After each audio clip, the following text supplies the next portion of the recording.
The wind howled like a banshee outside, rattling the windows of the old Victorian house.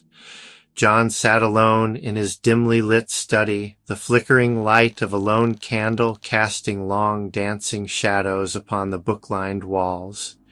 His gaze was fixed on the device before him, a sleek, black box with a single speaker grill, promising a connection to the other side.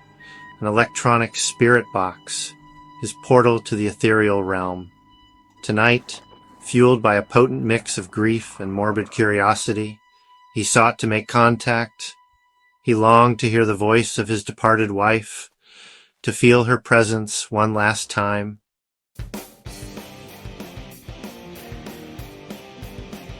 He switched it on. Static filled the room, a harsh, grating sound that seemed to claw at the edges of his sanity.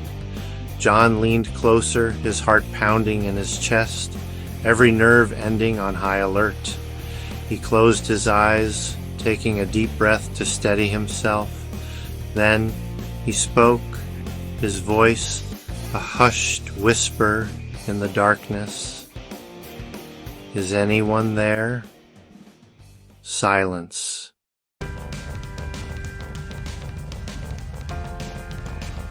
John felt a flicker of hope ignite within him. Was it possible? Could this be the spirit he sought to reach, trapped somewhere in the ethereal plane? "Who are you?" John asked, his voice barely above a whisper. The static crackled again, a cacophony of white noise that sent shivers down his spine. Then, a response, clearer this time. "Lost?" The voice rasped.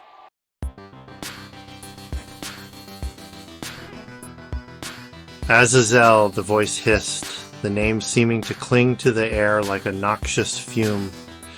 John shuddered. The name meant nothing to him, yet it sparked an instinctive fear, a primal dread that seemed to emanate from the depths of his being. "Azazel," John repeated, testing the name on his tongue. "Can you tell me more? How can I help you?" The static intensified, morphing into a high-pitched whine. "Help you?" The voice laughed, a hollow, chilling sound that echoed through the room.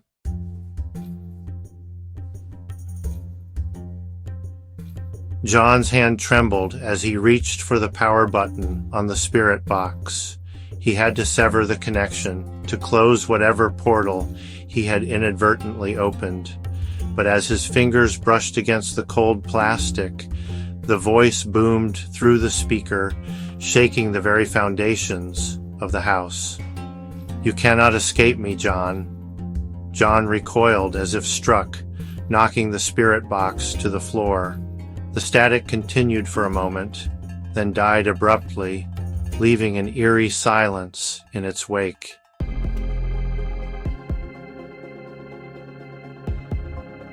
John scrambled back from the fallen spirit box, his heart pounding a frantic rhythm against his ribs. His breath came in short, shallow gasps, and a cold sweat clung to his skin.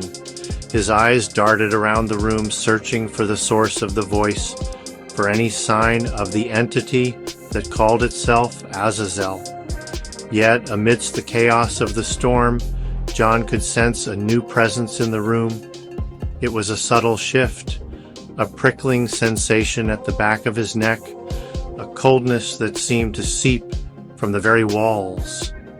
"Azazel," John choked out, his voice barely a whisper.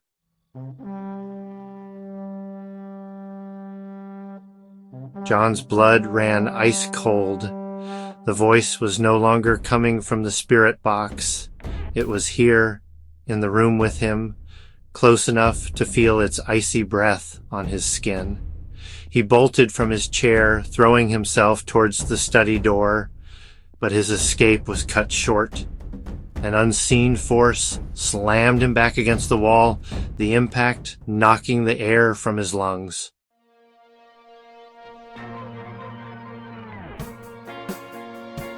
John's eyes darted around the room, desperately searching for any sign of his tormentor. He could feel its presence, cold and menacing, but he couldn't see it. The shadows in the room seemed to deepen, swirling and twisting like living things. John saw a fleeting movement in the shadows, a distortion of the air that shouldn't be there. It vanished as quickly as it appeared, leaving John questioning his own sanity. A low growl rumbled from the corner of the room, sending a fresh wave of terror through John.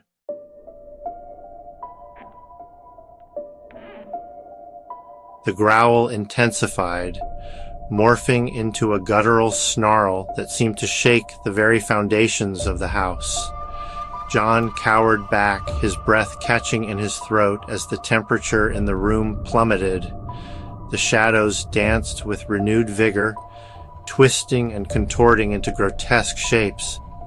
And then it began to take form. It started slowly, a subtle coalescing of darkness in the corner of the room. John watched in horrified fascination as the darkness deepened, taking on a shape that both terrified and mesmerized him.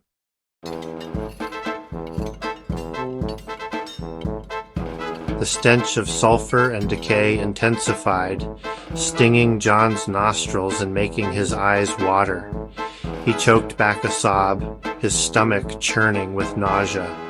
The air crackled with an unseen energy, a palpable sense of malice that seemed to emanate from the entity like a physical force.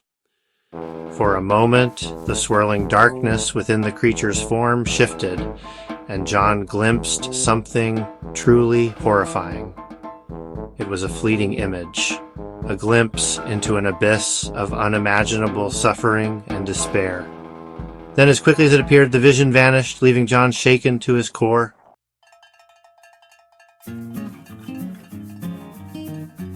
John's voice was a choked whisper, barely audible above the pounding of his own heart. What do you want?" The entity tilted its head, the movement sending a fresh wave of terror through John.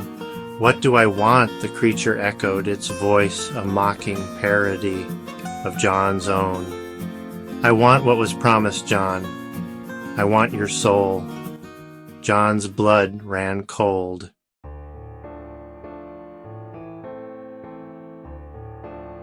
John's mind raced, desperately seeking an escape from the impossible situation he found himself in. The oppressive darkness emanating from Azazel seemed to smother him, the stench of sulfur filling his lungs with each terrified breath.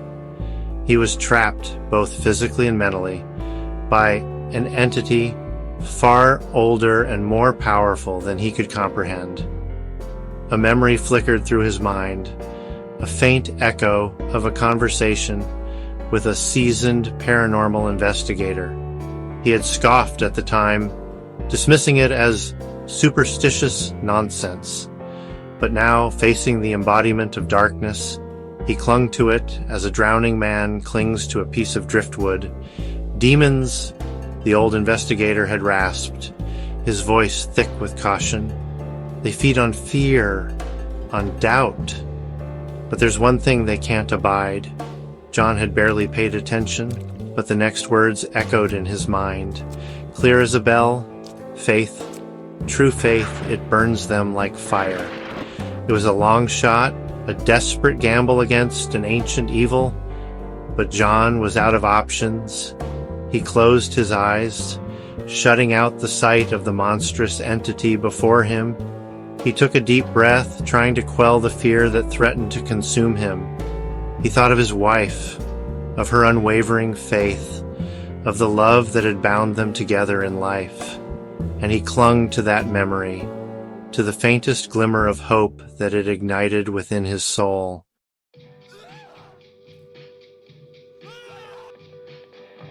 "Azazel," John said, his voice surprisingly firm, despite the tremor that ran through him. He opened his eyes, meeting the entity's gaze without flinching. The creature seemed amused by his sudden defiance, its form shifting and swirling like smoke as it let out a low chuckle that echoed through the room. Brave words, John, it hissed, its voice a corrosive whisper. But your faith is a flickering candle in the face of a storm. It will not save you.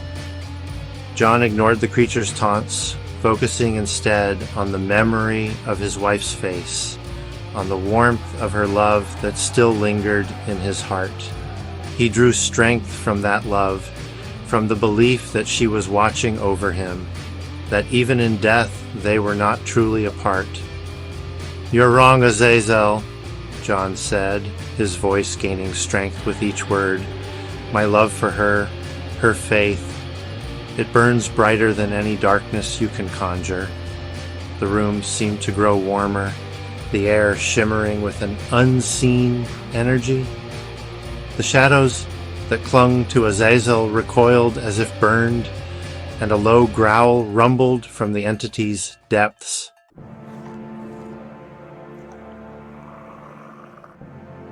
"You dare defy me with such paltry emotions?" Azazel roared, its voice shaking the room. The shadows around it writhed and twisted, coalescing into claws that raked at the air. "Love is not paltry," John countered, his voice unwavering. He could feel a power surging through him, a warmth that spread from his heart to encompass his entire being. "It is the strongest force in the universe, and it will not be denied." The ethereal light surrounding John intensified, pushing back against the encroaching darkness.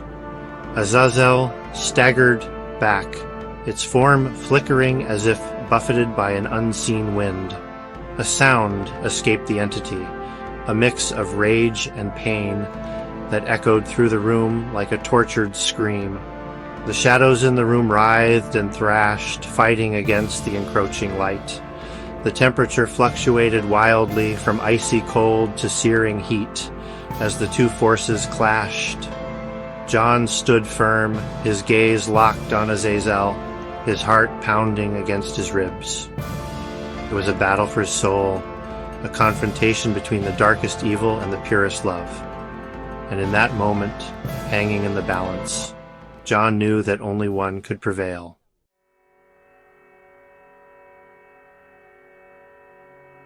The air crackled with raw power, the room a tempest of swirling shadows and blinding light. John stood at the epicenter, his entire being a conduit for a love that defied the darkness clawing at the edges of his soul. Azazel, the self-proclaimed demon, thrashed against the unseen force, its form distorting, shadows peeling away like burnt parchment. The stench of sulfur intensified, a desperate attempt to cling to the mortal realm. John coughed but held his ground. His heart hammered against his ribs, a drum beat urging him to stand firm. A sound escaped Azazel, a tortured symphony of rage and agony. Its voice, once a chilling rasp, now emerged as a guttural shriek, tearing through the room, through John himself. And then, with a final, ear-splitting roar, Azazel imploded. The shadows that comprised its form were sucked into a swirling vortex of blinding light, vanishing like smoke in a hurricane. The light intensified for a heartbeat, consuming the room, blinding in its purity. John shielded his eyes, but not before glimpsing a fleeting image within the maelstrom.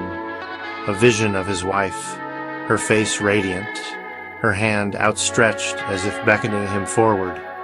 Then, just as abruptly, the light vanished.